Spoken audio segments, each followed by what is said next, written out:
tembele ndo halina hata nyanya. Hivi basi la nyanya. Yaani mke wangu mimi mifuko ishachanika. Sina kitu. Kwani sipike hivyo hivyo tu tukala. Wewe tembele bila kiungo hata alienda. Alafu sasa hili tembele nikwambie mke wangu. Ili kulikaanga vizuri hivi. Kwani mafuta yapo? Mafuta yenyewe hapo kidogo, alafu nyanya hakuna, kitunguu hamna. Hivyo hivyo. Yaani hilo hapo hiyo mafuta yale ukiweka yale yaliyobaki kidogo ukitia na maji. Hilo linakuwa tamu mke wangu wewe ujue. Mimi bwana ngoja niende nikakope. Wakati kuna nani atakayekukopesha mchana? Nenda kukopa nyanya. Sawa. Kama atakukopesha. Hapo. Ngoja niweke hapo na rudi sasa hivi. Nenda, mimi nawajua wauza duka sasa hivi walivyokuwa wachumi. Kipenzi jamani. Vipi? Kama sawa. Nimekuchelewesha au? Sio sana.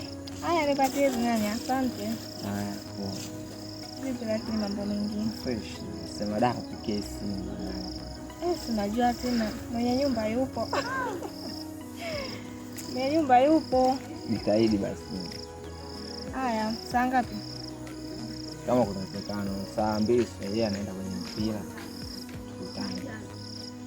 Basi sawa, utanicheki. Makosa.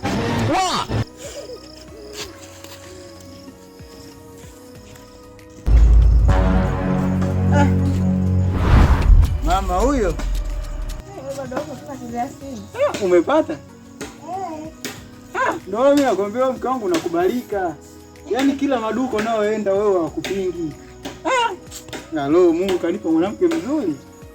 Haki ya Mungu siamini kama umepata kweli. Una kitu mke wangu mitano tena. Kuishi na watu tu vizuri.